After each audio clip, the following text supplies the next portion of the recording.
हरि ओम नमो नमः। मित्राणि नमस्कारम। संस्कृत प्रशिक्षण कार्यक्रमे भवतां सर्वेषां हार्दिकं सुस्वागतम, अभिनंदनम, वंदनम। मित्रों नमस्कार। प्यारे विद्यार्थियों, सम्माननीय शिक्षक साथियों, संस्कृत के प्रेमियों, मैं आचार्य दिव्येश्वर शास्त्री दिव्यवाणी संस्कृतम चैनल में और संस्कृत प्रशिक्षण शिक्षण कार्यक्रम में आप सबका अभिनंदन और वंदन करता हूं। आप दिव्यवाणी संस्कृतम चैनल के माध्यम से विविध प्रकार की ज्ञान विज्ञान पाठों को सीख रहे हैं। व्याकरण के बारे में, व्याकरण की न्यूनताओं को, व्याकरण की विशेषताओं को, व्याकरण की बारीकियों को सीख रहे हैं आप, और अपने ज्ञान विज्ञान योग्यता भाषा के प्रति आस्था ग्रहण ज्ञान को सीख रहे हैं। मैं लगातार आपको नए नए विषय को पढ़ाते आ रहा हूँ। मेरा विषय चल रहा है समास विज्ञानम। समास विज्ञानम में है अ त क 3 समासों के ऊपर चर्चा कर रहा हूँ। अव्ययी भावः, तत्पुरुषः, कर्मधारयः। अ से अव्ययी भावः, त से तत्पुरुषः, क से कर्मधारयः। पूर्व पद प्रधानः अव्ययी भावः, उत्तर पद प्रधानः तत्पुरुषः, विशेषण विशेष्य प्रधानः कर्मधारयः। तो बंधुओं, आप ये 3 प्रकार के समास की जानकारी प्राप्त करेंगी। कल मैंने अव्ययी भाव समास के बारे में चर्चा किया। आज मैं धीरे धीरे एक एक विषय को लेते हुए आपके समक्ष उपस्थित हूँ। आज उसी क्रम में तत्पुरुष समास के बारे में आज आपको बताने जा रहा हूँ। बच्चों के लिए समास बहुत कठिन महसूस होता है और मैं इसको बड़े ही सरल ढंग से और संक्षिप्त ढंग से बताने का प्रयास कर रहा हूँ। आइए इसके माध्यम से हम समासों की विशेषता को जान सकते हैं, समासों की बारीकियों को जान सकते हैं। विशेष करके आज मैं जो तत्पुरुष समास के बारे में बता रहा हूँ, आज उसको आप शीघ्रता से जाने समझें और जो परीक्षा में आने वाली है उसका समाधान आप इससे प्राप्त करें। विद्यार्थी वर्ग बार बार इस वीडियो को सुनेंगे, पढ़ेंगे, जानेंगे तो समास पूरी तरह से आपको याद हो जाएगा, तैयारी हो जाएगी। ये मेरी आपसे पूरी तरह से जो है आशा है, विश्वास है। तो आइए हम तत्पुरुष समास की विशेषताओं को जानते हैं। मैंने पहले बताया तत्पुरुष समास में उत्तर पद की प्रधानता होती है। उत्तर पद प्रधान है ना, तत्पुरुषः। आज उसके उदाहरण बताता हूँ। तत्पुरुष समास को 3 भेदों में बांटा गया है। पहले तो उसको विभक्ति के अनुसार उसका नामकरण होता है। दूसरा है उपपद तत्पुरुष, और तीसरा है नय तत्पुरुष। विभक्ति के अनुसार से कैसा नाम होता है उसको मैं आपको बताने जा रहा हूँ। जिस विभक्ति का लोप हो उसके अनुसार से उसका नामकरण हो जाता है। जैसे द्वितीया विभक्ति का लोप होने से द्वितीया तत्पुरुष, तृतीया विभक्ति का लोप होने से तृतीया तत्पुरुष, चतुर्थी का होने से चतुर्थी तत्पुरुष, पंचमी विभक्ति का लोप होने से पंचमी तत्पुरुष, षष्ठी विभक्ति का लोप हो जाने से षष्ठी तत्पुरुष, और सप्तमी विभक्ति का लोप हो जाने से सप्तमी तत्पुरुष। इस प्रकार से आप तत्पुरुष समास की जो 6 भेद हैं, 6 प्रकार हैं, उसको जानिए। इसके साथ साथ एक है उपपद तत्पुरुष। उपपद में कोई उसके साथ में उपपद जुड़ आता है। उदाहरण जब बताऊंगा तो आपको समझ में आ जाएगा। नए तत्पुरुष एक होता है निषेध अर्थ को, जो निषेध वाची को बतलाता है। आइए उदाहरण से इसके बारे में जानकारी प्राप्त करते हैं। सबसे पहले आपको मैं बताऊं द्वितीया तत्पुरुष। द्वितीया तत्पुरुष में एक तरफ समस्त वाक्य और एक तरफ विग्रह वाक्य। तो सबसे पहले मैं आपको विग्रह वाक्य लेता हूँ। विग्रह वाक्य कल पहले भी बताया था, पदों को अलग अलग करना विग्रह वाक्य है। और समस्त वाक्य होता है सभी पदों को मिलाकर के एक बना देना। समसनम समासः, संक्षेपेण कथनम, संक्षिप्त में कहना। बहुत लंबे शब्द को एकदम संक्षिप्त में बताना समास कहलाता है। आइए जानते हैं समास में सबसे पहली द्वितीया विभक्ति। द्वितीया विभक्ति को उदाहरण में बता रहा हूं। ग्रामम गतः, ये विग्रह वाक्य है। ग्रामम गतः ग्राम गतः। ग्रामम में द्वितीया विभक्ति है और उसका लोप हो जाने से ग्राम गतः बनता है, तो द्वितीया तत्पुरुष समास कहलाता है। कूपम पतितः, कूपम पतितः कूप पतितः। ठीक है, कूपम पतितः, कूपम में द्वितीया विभक्ति है और पतितः प्रथमा है, तो द्वितीया विभक्ति का लोप हो जाने से कूप पतितः ऐसा बन जाता है। तो आपने द्वितीया तत्पुरुष के बारे में सीख लिया। ग्रामम गतः ग्राम गतः, कूपम पतितः कूप पतितः। उसी भांति और एक उदाहरण मैं आपको बताने जा रहा हूं। कृष्णम आश्रितः, कृष्ण आश्रितः। कृष्णम में द्वितीया व्यक्ति है, आश्रितः में प्रथमा है, कृष्णाश्रितः बनता है। कष्टम श्रितः कष्ट श्रितः। कष्टम आपन्नः कष्टापन्नः। दुखम आपन्नः दुखापन्नः। दुखम आपन्नः दुखापन्नः। दुखम में द्वितीया विभक्ति है, आपन्नः प्रथमा, तो द्वितीया विभक्ति का लोप हो जाने से द्वितीया तत्पुरुष समास कहलाता है। इसको आप अच्छी तरह से जान गए हैं, सीख गए हैं। प्यारे विद्यार्थियों, तृतीया विभक्ति का लोप होने से तृतीया तत्पुरुष कहलाता है। आइए उसके बारे में जानते हैं। जैसे कि मैं आपको पहले विग्रह वाक्य फिर समस्त वाक्य बताने जा रहा हूं। अग्निना दग्धः, अग्निना, अग्नि शब्द का तृतीया एकवचन अग्निना दग्धः, अग्निदग्धः। अग्निना का ना विभक्ति का लोप हो गया तो तृतीया तत्पुरुष कहलाता है। बाणेन हतः, बाण हतः, है ना। बाणेन हतः, बाण कहते हैं अस्त्र, तो बाणेन हतः बाण हतः। शस्त्रेण हतः शस्त्र हतः। शस्त्रेण में तृतीया विभक्ति है, बाणेन में तृतीया विभक्ति है। आप देख रहे हैं। ज्ञानेन हीनः, ज्ञानहीनः। ज्ञानेन तृतीया विभक्ति है, ज्ञानेन हीनः ज्ञानहीनः। समझ रहे हैं आप। बहुत ही सुंदर। इसमें मासेन पूर्वः, मासेन पूर्वः मास पूर्वः। महीना से जो पहले होता है मासेन में एन अर्थात ये तृतीया विभक्ति का लोप हो जाने से इसका नाम हो जाता है तृतीया तत्पुरुष। सुन सुन के आपको याद हो जाएगा। मासेन पूर्वः मास पूर्वः। दानेन अर्थः, दानार्थः। दानेन अर्थः दानार्थः। दानेन तृतीया विभक्ति है, तो इसमें जो है ना तृतीया विभक्ति का लोप हो जाने से तृतीया तत्पुरुष कहलाता है। ज्ञानेन शून्यः, जो ज्ञान से शून्य है उसको कहेंगे ज्ञान शून्य। धनेन हीनः, धनहीनः। तो इस प्रकार से आप तृतीया तत्पुरुष के बारे में जान गए। आगे और आपको बताने चलता हूं। चतुर्थी तत्पुरुष, चतुर्थी विभक्ति का लोप हो जाने से चतुर्थी तत्पुरुष कहलाता है। जैसे कि मैं आपको बता रहा हूं। भूतेभ्यः बलि भूत बलि, भूतेभ्यः बलि भूत बलि। आपने इसमें देखा होगा चतुर्थी विभक्ति का लोप हो जाता है। दीनाय दानम, दीन दानम। दीनाय, इसमें आय जो है चतुर्थी विभक्ति उसका लोप हो जाने से दीनाय दानम दीन दानम। ज्ञानाय आगतः, ज्ञानाय आगतः ज्ञान आगतः। इस प्रकार से यहाँ पर चतुर्थी विभक्ति है। यूपाय दारु, यूप दारु, यूपाय दारु यूप दारु।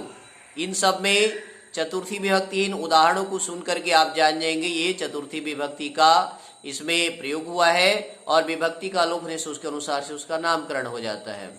तो आपने चतुर्थी विभक्ति से संबंधित चतुर्थी तत्पुरुष को जाना। अभी पंचमी विभक्ति का लोप होने से पंचमी तत्पुरुष के बारे में जानते हैं। आइए।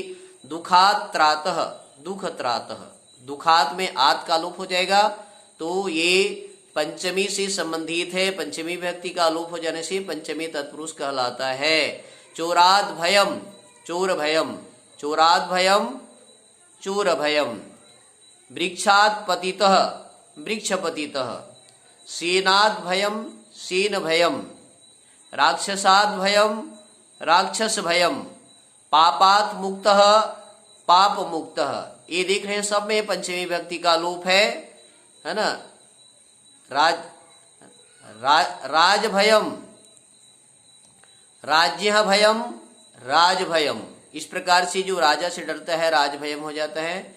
तो आप देखिए कि पंचमी विभक्ति का आलोप होने से पंचमी तत्पुरुष कहलाता है। बच्चों आगे आप ध्यान से सुनिए, आगे मैं आपको षष्ठी विभक्ति के बारे में बताता हूँ।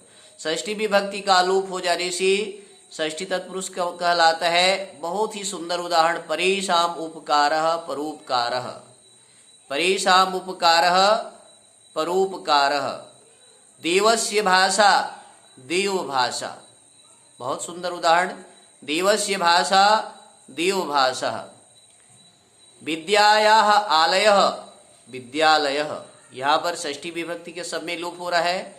सूर्यस्य उदयः सूर्योदयः, कार्यस्य शाला कार्यशाला, राज्यः पुरुषः राजपुरुषः। इस प्रकार से षष्ठी विभक्ति का लोप हो जाने से षष्ठी तत्पुरुष कहलाता है। तो आज आप तत्पुरुष समास की विशेषताओं को, तत्पुरुष समास के उदाहरण को समझ रहे हैं। आगे चलिए सप्तमी तत्पुरुष। सप्तमी तत्पुरुष बहुत ही सुंदर सुंदर उदाहरण है, इसके बारे में आप जान सकते हैं, सुन सकते हैं, पढ़ सकते हैं, देख सकते हैं। व्यवहारे कुशलः व्यवहार कुशलः, ज्ञाने युक्तः ज्ञान युक्तः, ध्याने युक्तः ध्यान युक्तः, सभायाम पंडितः सभा पंडितः। इन सब में सप्तमी विभक्ति का लोप हो रहा है, इसलिए इसको सप्तमी तत्पुरुष कहते हैं, है ना। व्यवहारे कुशलः व्यवहार कुशलः, इसमें सप्तमी विभक्ति आपको सुनाई पड़ रहा है। दाने वीरः दान वीरः, जो दान देने में वीर है इसको दानवीर कहेंगे। शास्त्रे निपुणः शास्त्र निपुणः, कर्मणि कुशलः कर्म कुशलः। इस प्रकार से आपने जाना द्वितीय तत्पुरुष, तृतीय तत्पुरुष, चतुर्थी तत्पुरुष, पंचमी तत्पुरुष, षष्ठी तत्पुरुष, सप्तमी तत्पुरुष। जिस विभक्ति का आलोप होता है उसके अनुसार से उसका नामकरण हो जाता है। आइए समय न लेते हुए इसके साथ में तत्पुरुष समास का और एक भेद बोलते हैं, जिसको नए तत्पुरुष बोलते हैं। नए तत्पुरुष में निषेधार्थ, नए तत्पुरुष का लक्षण है निषेध के लिए होता है। जैसे न ब्राह्मणः अब्राह्मणः, ब्राह्मणेतर जो ब्राह्मण नहीं है उसको कहेंगे अब्राह्मणः। न छात्रः अछात्रः, न पुरुषः अपुरुषः, न बालकः अबालकः, न यज्ञः अयज्ञः, न वृष्टि, है ना, न वृष्टि अवृष्टि। एक चीज यहाँ पर ध्यान देने योग्य है, यदि व्यंजन वर्ण के आगे स्वर वर्ण आ जाता है तो वहां पर जो है ना अ के स्थान पर अन का प्रयोग होता है। व्यंजन के आगे स्वर वर्ण कोई, जैसे न अर्थः, न के आगे अ आ गया स्वर वर्ण है तो इसमें आप बोलेंगे अनर्थः, अन का प्रयोग होता है। न उचितम अनुचितम, न इदानीम न इदानीम, तो यहाँ पर अनिदानीम। इस प्रकार से प्रयोग इसका होता है। न ऐक्यम अनैक्यम, न ऐक्यम अनैक्यम। तो आपने देखा कि ये नए तत्पुरुष का उदाहरण किस प्रकार से इसमें बन रहा है। नए तत्पुरुष का निषेध अर्थ को बतलाता है। न स्वस्थः अस्वस्थः, न सिद्धः असिद्धः, न वरम अवरम, न विद्या अविद्या। तो ये निषेध अर्थ को बतला रहा है। न अर्थः अनर्थः, स्वर वर्ण होने से अन लग जाएगा। न आदरः अनादरः, आगे स्वर वर्ण होने से कैसे अनादरः, अनुचितम, अनैक्यम, अनर्थः। ये अस्वर आगे हो तो अन का प्रयोग होता है। ध्यान दें, ये बड़ा सुंदर जो है आपको समास के बारे में मैं बताने का प्रयास कर रहा हूँ। आप दिव्यवाणी संस्कृतम चैनल को लाइक कीजिए, सब्सक्राइब कीजिए, रोज सुनिए, रोज देखिए। थोड़ा सा तत्पुरुष समास में और एक विशेषता बताऊंगा, उपपद तत्पुरुष। उपपद तत्पुरुष में कोई उसके साथ उप जुड़ जाता है, तो जैसे कुंभम करोति थी कुंभकारः, घड़ा बनाने वाला, कुंभ उपपद लग जाने से कुंभकारः बन जाता है। धनम ददाति इति धनदः, धनम ददाति इति धनदः, जो धन देने वाला। ज्ञानम ददाति इति ज्ञानदः, विद्याम ददाति इति विद्यादः। इस प्रकार से ये उपपद तत्पुरुष है। उपपद तत्पुरुष की विशेषताओं को मैं आपको बता रहा हूं। दीनम करोति इति दीनकरः, दीन बनाने वाला, दीनकर सूर्य को कह सकते हैं। धनदः, धन का दाता दानवीर को कहेंगे। हितम करोति इति हितकरः, हितकारी कोई अन्य व्यक्ति जो हित करता है और है ना, उसको कहेंगे हितकरः। जले जायते इति जलजः, बहुत सुंदर उदाहरण, जले जातः इति जलजः। पंके जातः पंकजः, पंके जातः पंकजः। वारी ददाति इति वारिदः, जो जल देता है उसको कहेंगे वारिदः। जले उत्पन्नः जलजः, इस प्रकार से जलजम भी कह सकते हैं। सम करोति इति शंकरः, जो कल्याणकारी है, हम सबका कल्याण करता है, ये उपपद तत्पुरुष के उदाहरण है। सं करोति इति सम करोति इति शंकरः। परीक्षा में आप ध्यान देंगे, यदि उपपद जुड़ा हुआ कोई भी समास आएगा उपपद तत्पुरुष, या तो उसका विग्रह वाक्य आएगा या उसका समस्त वाक्य आएगा। तो आप देख रहे हैं, है ना, ज्ञानम ददाति इति ज्ञानदः, विद्याम ददाति इति विद्यादः, धनम ददाति इति धनदः, फलम ददाति इति फलदः, भोजनम ददाति इति भोजनदः, दुग्धम ददाति इति दुग्धदः। कहीं पर भी उपपद का प्रयोग होता है तो उपपद तत्पुरुष कहलाता है। प्यारे शिक्षक साथियों, प्यारे विद्यार्थियों, धर्म प्रेमी सज्जनों, संस्कृत निष्ठ पुरुषों, संस्कृत भाषा के प्रचार प्रसार के लिए, व्याकरण संबंधित जानकारी के लिए, नए नए विशेषताओं को बताने के लिए दिव्यवाणी संस्कृतम चैनल बना हुआ है और मैं आचार्य दिव्येश्वर शास्त्री सतत आप सबकी सेवा में लगा हुआ हूं। आप मेरे से दिव्यवाणी संस्कृतम चैनल के माध्यम से जुड़े रहिए और मैं चाहता हूं आप अधिक से अधिक अपने बच्चों में इसको सब्सक्राइब करवाइए, इसको संप्रेषित कीजिए। जो संस्कृत के ज्ञाता हैं, संस्कृत जानना चाहते हैं, संस्कृत बोलना चाहते हैं, संस्कृत सीखना चाहते हैं, संस्कृत को पढ़ना चाहते हैं, भारतीय संस्कृति को बचाना चाहते हैं, धर्म को जानना चाहते हैं, विद्या को जानना चाहते हैं, देवताओं को जानना चाहते हैं, माता पिता को जानना चाहते हैं, उन्हें संस्कृत पढ़ना चाहिए। भारतीय संस्कृति की रक्षा संस्कृत से है। संस्कृति ही संस्कृतम आश्रिता। समस्त संस्कृत जो है ना, समस्त संस्कृति संस्कृत पर ही आश्रित हैं। आइए आप मेरे से निरंतर जुड़े रहें। दिव्यवाणी संस्कृतम चैनल को लाइक करें, सब्सक्राइब करें और समाज की बारीकियों को समझे जाने। बार बार समाज के वीडियो को सुने। विद्यार्थियों को कहूँगा कि आप बार बार समाज के उदाहरण को सुनेंगे तो आपको याद आ जाएगा। परीक्षा में पूछा जाएगा तो विग्रह करो या फिर सामासिक पद का समास बताओ। सामासिक पद आएगा परीक्षा में, जैसे राज्यः पुरुषः, राजपुरुषः। राज्यः पुरुषः यह विग्रह वाक्य है। ये विग्रह कौन सा समास में है? और राजपुरुषः समास का नाम बताओ तो वहां पर आएगा षष्ठी तत्पुरुष समास।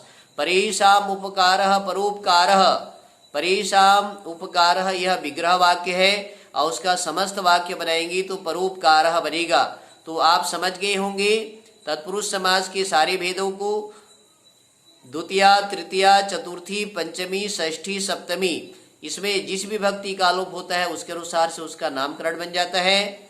और नए तत्पुरुष समास निषेध को बतलाता है। न ब्राह्मणः न अब्राह्मणः, जो ब्राह्मण नहीं है कोई और व्यक्ति है। उपपद तत्पुरुष में उसमें कोई उपपद जुड़ जाता है, उपशब्द जुड़ जाता है, उपपद जुड़ जाता है, इसलिए उपपद तत्पुरुष कहलाता है।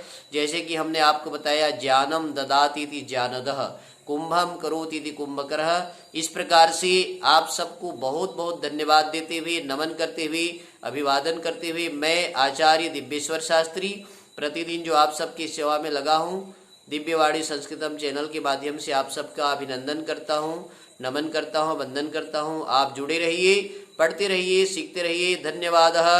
पुनर्मिलामः आगामी वीडियो में। अब आज मैंने आपको तत्पुरुष समास बताया, आगे चल करके कर्मधारय समास के बारे में बताऊंगा जो कि विशेष्य विशेषण की विशेषता को बतलाता है। और इन्हीं शब्दों के साथ मैं आप सबको कहना चाहूँगा पुनर्मिलामः, पुनर्पठामः। जयतु संस्कृतम, जयतु भारतम। नमो नमः। धन्यवादः।